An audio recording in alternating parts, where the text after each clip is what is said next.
কৃষি আমাদের চেতনার উৎস, সংস্কৃতির শেকড়। কৃষি আমাদের প্রাণ ও প্রেরণার গভীর ভিত্তি, উন্নয়ন ও অর্থনীতির প্রধান নিয়ামক।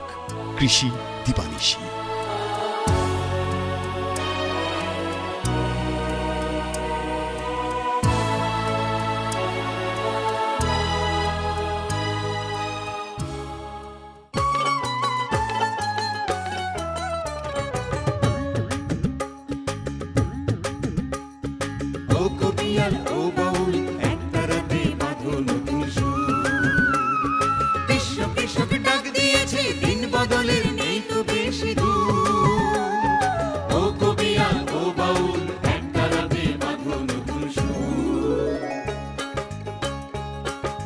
মাটিকে ফিরিয়ে দেব মাটির গুণাগুণ,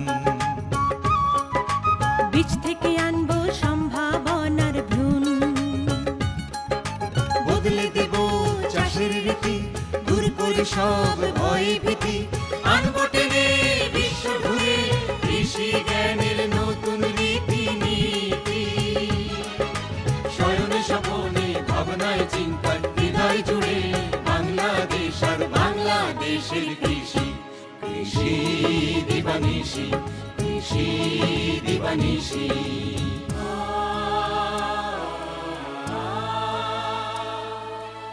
চিরসবুজ, শান্ত আর নিভৃত বাংলাদেশের গ্রাম গ্রামান্তরে নীরবে ঘটে চলেছে এক বিরাট বিপ্লব। এ বিপ্লব ফলনের, এ জাগরণ শস্য বৈচিত্র্যের। পল্লীর বিজনে আর সীমাবদ্ধ নেই কৃষি। কৃষি এখন গ্রাম, বন্দর, নগর, জাতিরাষ্ট্রের সীমানা ডিগিয়ে বিশ্বায়নের পথে। পৃথিবীর উষ্ণতায় বদলে যাচ্ছে কৃষির মৌসুম, কমছে জমির উর্বরতা, তাগিদ বাড়ছে বীজ বৈচিত্র্যের আর জৈব কৃষির মতো নতুন উদ্ভাবনের। কৃষিপণ্য বিপণন, সংরক্ষণ ও উৎপাদন এবং বাজার ব্যবস্থাপনায়। তাই আধুনিক বিজ্ঞান ও প্রযুক্তির সর্বোচ্চ আগ্রহ নিয়ে এই নীরব বিপ্লবকে দিতে হবে নূতন গতিবেগ। দিন বদলের নূতন অভিযাত্রায় কৃষি ও কৃষককে করে নিতে হবে প্রেরণার উৎস। চেতনায়, মননে সারা দিবানিশি। আসসালামু আলাইকুম প্রিয় কৃষক ভাইরা, আপনাদের সবাইকে রমজানুল মোবারকের শুভেচ্ছা এবং মোবারকবাদ জানাচ্ছি। আমি শাইখ সিরাজ আপনাদের সাথে কথা বলছি আপনাদের এই প্রিয় অনুষ্ঠান কৃষি দিবানিশি থেকে। আপনারা জানেন এই অনুষ্ঠানে কৃষি সম্পর্কিত নানান বিষয় আমরা প্রতিবেদন প্রচার করে থাকি। চলছে রমজান মাস, আপনাদের সামনে আজকের প্রতিবেদন কৃষি দিবানিশি।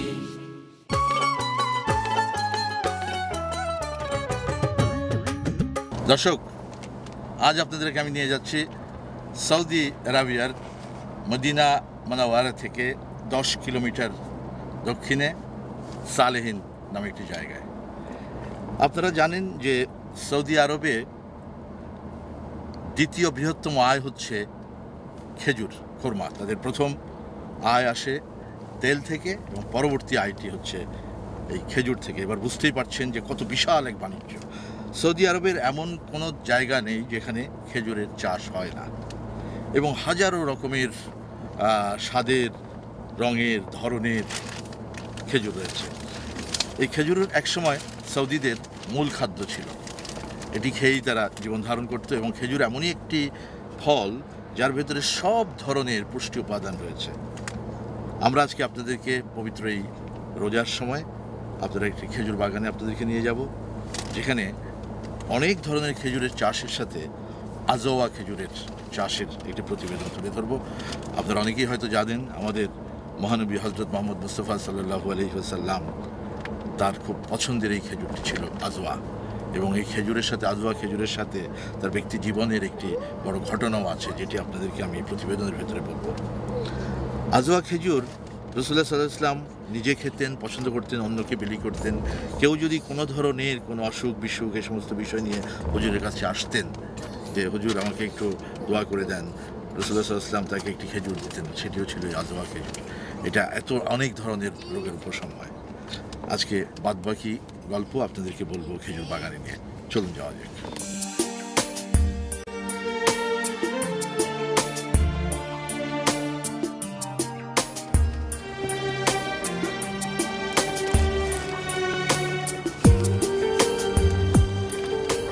কৃষি দিবানিশি, কৃষি দিবানিশি। স্বাদ, পুষ্টি উপাদান আর পবিত্র ভূমি সৌদি আরবে ঐতিহ্যের গুরুত্বে অনন্য একটি ফল খেজুর। প্রাচীনকাল থেকেই সৌদি আরবের মানুষের প্রধানতম খাদ্য খেজুর। খেজুর গাছের উৎপত্তি সম্পর্কে সঠিক ইতিহাস জানা যায় না। ধারণা করা হয় এর উৎপত্তিস্থল ইরাক, ইরান ও মিশরীয় অঞ্চলে। খ্রিস্টপূর্ব ৬০০০ বছর আগে আরব ভূমিতে খেজুর বাগানের অস্তিত্ব ছিল।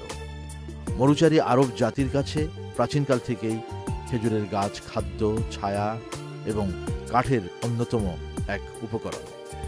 খেজুরের পাতা থেকে এখন নানা রকমের ব্যবহারিক সামগ্রী তৈরি হয়। এই পবিত্র রমজান মাসে সারা পৃথিবীর মুসলমান ইফতারিতে অপরিহার্য খাদ্য উপাদান হিসেবে খেজুর রাখতে চেষ্টা করেন, কারণ খেজুর খাওয়াও সুন্নতে রাসূলুল্লাহ সাল্লাল্লাহু আলাইহি ওয়াসাল্লাম। খেজুরের মধ্যে আকার ভেদে ২০ থেকে ৭০ ক্যালোরি পুষ্টি উপাদান রয়েছে। খেজুরে চিনির পরিমাণ ৮০%। এছাড়াও আছে আমিষ ও আঁশ জাতীয় খাদ্য উপাদান। এর মধ্যে রয়েছে boron, cobalt, copper, chlorine, magnesium, manganese, selenium ও জিঙ্ক। গবেষকদের হিসেবে সৌদি আরবে খেজুর গাছ রয়েছে ২.৫ কোটির বেশি। এসব গাছ থেকে বছরে পাওয়া যায় প্রায় ১২ লাখ টন খেজুর, যা সারা বিশ্বের মোট উৎপাদিত খেজুরের ২০%। সৌদি আরবের কৃষিতে খেজুরের অবদান ১৩%। সৌদি আরবে খেজুর চাষের জন্য বিখ্যাত আল কাসিম এবং আল হাসা এলাকা। পবিত্র মদিনা শহরেরও খ্যাতি রয়েছে খেজুরের জন্য। আন্তর্জাতিকভাবে পবিত্র মদিনাকে বিবেচনা করা হয় সিটি অফ পাম হিসেবে। এটি মদিনার সালেহীন এলাকা। এখানে সৌদি মালিকদের কাছ থেকে জমি লিজ নিয়ে খেজুর বাগান গড়ে তুলেছেন প্রবাসী বাংলাদেশি রহমত আলী আমিন। এমন একটি বাগান গড়ে তোলা ও তার পরিচর্যা বেশ কঠিন কাজ। সীমিত লোকবল নিয়ে তা চালিয়ে যাচ্ছেন এই উদ্যোক্তা। প্রথম বছরে এসেই বেশ সাফল্যের মুখ দেখেছেন তিনি। চলুন তার সঙ্গে কথা বলা যাক। বাচ্চা যেমন লালন পাত্র, ছোট বাচ্চা গাছের পরিচর্যাটা সেরকম, মানে প্রচুর পরিমাণে পানি, সার, সারা বছরে পানি দিতে হয় এবং পরিচর্যা করতে হয়। আপনার এটাতে বছরে কিরকম খরচ করেন আয়া থেকে? এখানে একটা গাছে প্রতি বছর মিনিমাম ১,০০০ টাকা পর্যন্ত খরচ আসে। রিয়েল? পুরো বাগানটার খরচটা কত? পুরো বাগানটা তো গাছ হিসেব করলে ধরেন ১০ লক্ষ রিয়াল খরচ আছে। আয় হয় কত? কত টাকার খেজুর? এখানে 50% আয় আসে। ব্যবসাগুলো লাভজনক? লাভ না, এখানে মদিনাতে তো অলাভজনক ব্যবসা নেই। সৌদি আরবের জন্য খেজুরের ব্যবসা মদিনার জন্য এটা সোনার থেকে কম। তার সঙ্গে কথা হলো বিভিন্ন খেজুর গাছ এবং চাষ পদ্ধতি নিয়েও। এগুলো একটা চারা এখান থেকে উঠাইয়া অন্য জায়গায় রোপণ করবে। এটা গোড়া থেকে কাটতে হবে, এটা উঠাইতে হবে। এগুলো একটা চারা কত করে? একটা চারা আজুয়া একটা চারা ১,০০০ টাকা। ১,০০০ রিয়াল? জি। আচ্ছা, আর এই অন্যগুলো? আর যেগুলো নর্মাল এগুলো ৫০০ রিয়াল বিক্রি হয়। ৫০০ রিয়াল? জি। তো অনেক দাম। এটা ফুরুষ গাছ, এই যে ফুলটা আসে না, এই ফুলটা এই ফুলের সাথে না দিলে এই খেজুরগুলো আসবে না। ও আচ্ছা, পরাগায়ন করতে হয়? পরাগায়ন করতে হয়। এই নিশানাটা হলো আজওয়ান নিশানা, যা রাসূল সাল্লাল্লাহু আলাইহি ওয়াসাল্লামের নিজের হাতে এটার উপর স্পেশালি রহমত মানে দোয়া করে গেছে। এই জন্য এটার দামও এবং শেফা দুটোটাই সবচেয়ে দামি। আপনার আজওয়ার গাছ কটা আছে এখানে? এখানে আছে ৬০০টা গাছ আছে। ৪০০টা গাছ।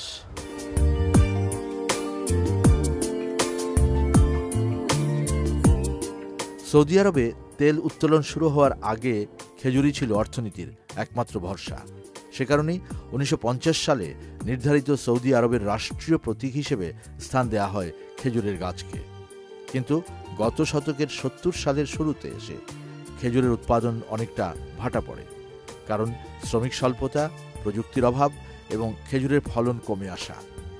৮০ দশকের শুরু থেকেই সৌদি সরকারের বিশেষ মনোযোগে খেজুর উৎপাদন আবার নতুন গতি পায়। সৌদি আরবের কৃষি এবং পানি মন্ত্রণালয় ১৯৮২ সালে গঠন করে ডেট পাম রিসার্চ সেন্টার।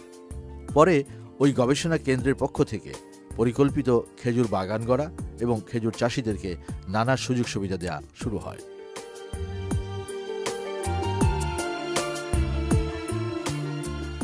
রহমত আল আমিনের এই বাগানে রয়েছে ১৯ জন শ্রমিক, এর মধ্যে ১২ জন বাংলাদেশি এবং ৭ জন পাকিস্তানি।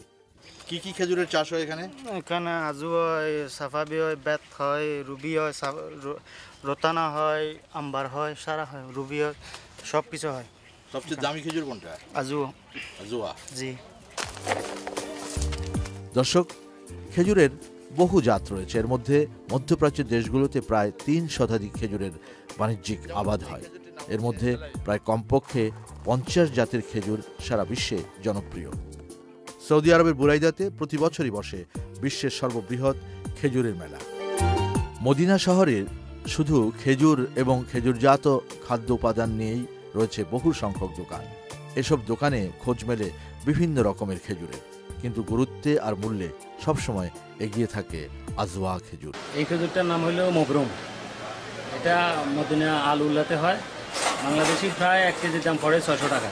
এটা হলো সাফাবি, সৌদি আরবের রিয়ালে 20 রিয়াল, বাংলাদেশি টাকায় প্রায় 400 টাকা পাইকারি রেট এখানে। আর এরপরে এটা হলো রাবেয়া, এগুলো একটু সস্তা দামের, 7-8 রিয়ালের মতো পড়ে কিলোতে।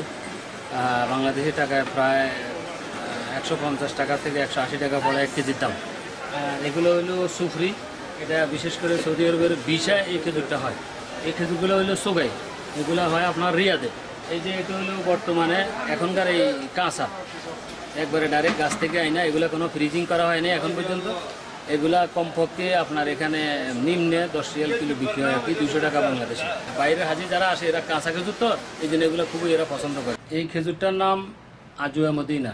আমরা এগুলা এই মদিনার মিন্টু ভাইয়ের মাজরা আছে বাগান, খেজুরের বাগান থেকে এগুলা সংগ্রহ করা হয় আর কি। যে কজন বাঙালিরা ব্যবসা বাণিজ্য করে, আরও অনেক লোক এই ব্যবসার সাথে ইনভলভ হইতে পারবো যদি বাংলাদেশ সরকার এই দেশ সরকারের সাথে কোনো কম্প্রোমাইজ করে জায়গাগুলো লিজ নিয়ে কোনো ব্যবস্থা করে দিলে কিন্তু আরো অনেক দূরে এগিয়ে যেতে পারতো বাংলাদেশের ব্যবসায়ীরা। একটি খেজুর গাছের উচ্চতা 70 থেকে 75 ফুট পর্যন্ত হয়। এই দীর্ঘ গাছ থেকে খেজুর সংগ্রহের বিশেষ কৌশল রয়েছে। কোনো জাতের খেজুর গাছ থেকে নামানোর সময় লাল আর গোলাপি রঙের মিশ্রণে অপরূপ দেখায়। মিন্টু ভাইয়ের বাগান থেকে খেজুর বাজারে নিয়ে বিক্রি করছেন আরেক প্রবাসী বাংলাদেশি শাহনুর। তার সাথেও কথা হলো আমাদের। বছরে কত টাকার মাল কিনেন? বছরে এক বাগান 8,000, 9,000, 5 লাখ, 10 লাখ এভাবে ফুলের বাগান। জি জি। আচ্ছা, তো আপনি এটা নিয়ে 5 লাখে বাগান কিনলেন? জি। কিনে খেজুর যা আসে ওটা আপনারই? জি জি, আমাদের। এটা অনুমানের উপরে? জি জি জি। লাভ হয়? আলহামদুলিল্লাহ ঠিক আছে। খরচ বেরস বাইর করার পরে লাখ, 1.5 লাখ, 2 লাখ থাকে এই ধরনের। তবে এলাকার ভিন্নতায় এক এক জাতের খেজুরের এক এক নাম ধারণ করেছে। পবিত্র সৌদি আরব সহ মধ্যপ্রাচ্যের দেশে দেশে মুসলিম ধর্মীয় ইতিহাসের অনেক অধ্যায় খেজুর এসছে। অনেক ঘটনার সাক্ষী বহন করে চলেছে পবিত্র ভূমির এই খেজুর গাছ। সূরা মরিয়মে হযরত ঈসা আলাইহিস সালাম এর জন্মগ্রহণকালে পবিত্র ফল খেজুরের শক্তির কথা উল্লেখ রয়েছে। রাসূলুল্লাহ সাল্লাল্লাহু আলাইহি ওয়াসাল্লাম এক টানা দীর্ঘদিন খেজুর আর পানি খেয়ে জীবনযাপন করার ইতিহাসও যেমন রয়েছে, একইভাবে রয়েছে মহানবী সাল্লাল্লাহু আলাইহি ওয়াসাল্লামের জীবদ্দশায় তার 2 জন সাহাবীর আজওয়া খেজুর গাছ রোপণ নিয়ে মহান সৃষ্টিকর্তার অপার মহিমার এক দৃষ্টান্ত।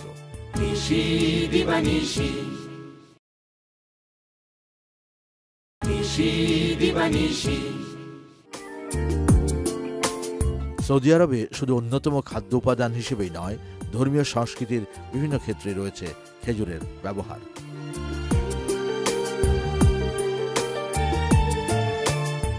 আজকের দিনে প্রবাসী বাংলাদেশি ভাইয়েরা খেজুরের বাগান গড়ে সাফল্যের নজির গড়েছেন। অনেকেই আগ্রহী হয়ে এগিয়ে আসছেন নতুন নতুন বাগান গড়তে। কথা হলো এমন কয়েকজনের সঙ্গে। অত্যন্ত লাভজনক এবং আমরা ওনার থেকে এই ব্যাপারে অনেক কিছু শিখেছি এবং 1000 রিয়াল করে আমরা প্রতিটা গাছ ওনার থেকে খরিদ করছি। ভবিষ্যতে ইনশাল্লাহ আমরা নতুন করে একটা মাজরা খেজুরের। আপনারা কটা গাছ কিনেছেন এ পর্যন্ত? প্রায় আমরা 100 গাছ ওনার থেকে নিয়েছি। কোন জায়গায় আপনারা করছেন বাগানটা? আমরা আল খলিলে একটা বাগান করতে চাইতেছি আর কি। আচ্ছা, তার মানে এই ওনার বাগান দেখে অনেকেই কি আগে আসতেছে এই ব্যবসায়? হ্যাঁ, এই ব্যবসায় আগে বাংলাদেশিরা এই ব্যবসায় আগে ইনভলভ ছিল না। এখন বাংলাদেশিরা এই ব্যবসার মধ্যে অনেকটা অনুপ্রাণিত হয়ে এই ব্যবসায় জড়িত হয়ে। বাঙালি কৃষক পরিবারের সন্তান যেই খেজুর বাগানের সান্নিধ্যে আসেন, তিনি জড়িয়ে যান এই পবিত্র ফলের স্বপ্নে।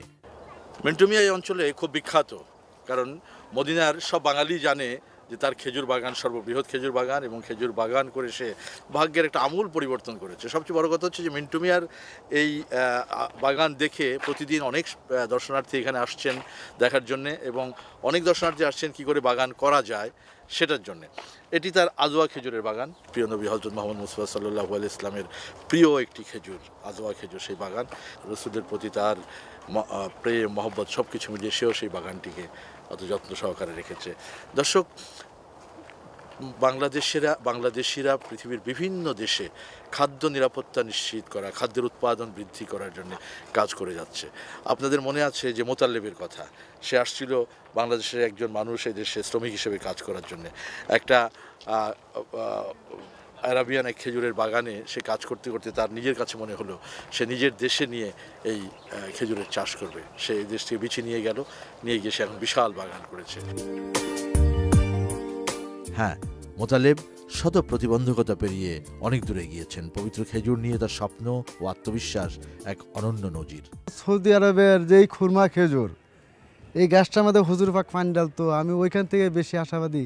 এক সময় আমি ভাবছি যে বাংলাদেশের মানে যদি আমার গাছ হয়, খেজুর না আসলেও আমি পানি দেওয়া যায়। আমি আমার হুজুর পাকের পবিত্র একটা গাছ আমি পাইছি, এটা নিয়ে আমার বুকের মধ্যে বিরাট আশা, যাতে আমার হুজুরের গাছ আমি পানিটা দিতে, এতে আমার সাফল্য জন্য। আরেকটা সম্পদ আছে সৌদি আরব, এগুলো স্বর্ণের খনি। তাহলে আমি তো আল্লাহর রহমতে সৌদি আরবের 3টা অংশের মধ্যে একটা অংশ হলো আমার হুজুর পাক আমার হৃদয়ে আছে, আর হুজুর পাকের পবিত্র একটা গাছ আমি একটা অংশ সৌদি আরব হিসেবে বাংলাদেশের বাড়িতে আমি প্রথম করছি। এতে আমার কাছে অনেক কিছু মনে করে যে আমি আল্লাহর রহমত আমার মনের মধ্যে সৌদি আরবটাই আমার হৃদয়ে আছে, বা বাংলাদেশের মানুষের মধ্যে হৃদয়ের মধ্যে থাকুক হুজুর পাকের ভালোবাসা, বাংলাদেশের মানুষের থাকুক, বা খেজুর গাছটাও সবার কাছেই থাকুক, এটি আমি কামনা করি। শুধু তাই নয়, অবাক হতে হয় মার্কিন যুক্তরাষ্ট্রের বাণিজ্যিক খেজুর উৎপাদনের এক সুবিশাল ক্ষেত্র দেখে। যুক্তরাষ্ট্রের লস অ্যাঞ্জেলেসের একটি এলাকা দেখলে মনে হয় মধ্যপ্রাচ্যের খেজুর বাগান অধ্যুষিত কোনো মরুভূমি। এটি খেজুর বাগানের প্রাচুর্যের কারণেই এই এলাকাটিকে নামকরণ করা হয়েছে পাম ডেজার্ট। প্রশ্ন হলো, এখানে এই বিস্তীর্ণ খেজুর বাগান এলো কিভাবে? আল্লাহ সুবহানাহু ওয়া তাআলা রাসূল সাল্লাল্লাহু আলাইহি ওয়াসাল্লামের জমানার থেকে সাহাবীদের জমানা পর্যন্ত তাদের মূল খাদ্য ছিল খেজুর। আপনি দেখতে পেতেছেন যে খেজুরের বাগানগুলি, এই খেজুরের বাগান পুরো আমেরিকার কোথাও হয় না, এখানে যত খেজুর হয়। তো আল্লাহ সুবহানাহু ওয়া তাআলা এই সাহাবীদের খাওয়া এই ইন্ডিয়াতে পাঠাই দিয়েছে। আমার তো মনে হয় এই ইন্ডিয়াতে একসময় অনেক মুসলমান হবে, এবং এই জন্যই আল্লাহ সুবহানাহু ওয়া তাআলা এই খাওয়াগুলি পাঠাইছে। শুধু এই পুরো আমেরিকাতে না, এই খেজুর মানে ওরা দিতেছে পৃথিবীর বিভিন্ন দেশে, এখান থেকে খেজুর এক্সপোর্ট হইতেছে। বলছিলেন লস অ্যাঞ্জেলেসের প্রবাসী বাংলাদেশি মোহাম্মদ ইসলাম। এভাবেই পবিত্র ভূমির প্রিয় ফল খেজুর তার বিশেষত্ব আর পবিত্রতা নিয়ে পৌঁছে গেছে দেশে দেশে। সৌদি আরবে প্রবাসী বাংলাদেশিরা খেজুর চাষে নতুন নতুন উদ্যোগ নিয়ে এগিয়ে যাচ্ছেন, কিন্তু সেখানে সংকট রয়েছে শ্রমিকের। এক্ষেত্রে দুদেশের মধ্যে আলোচনার ভিত্তিতে আমাদের দেশ থেকে সৌদি আরবে কৃষি শ্রমিক পাঠানোর জন্য উদ্যোগী হতে পারে সরকার। আগামী দিনে সৌদি আরব খেজুর উৎপাদনে আরও বিশাল সাফল্য দেখাতে পারে। সেখানে পবিত্র এই ফল চাষের নতুন কারিগর হিসেবে অবশ্যই প্রতিষ্ঠিত হতে পারে কৃষিপ্রেমী বাংলাদেশির নাম।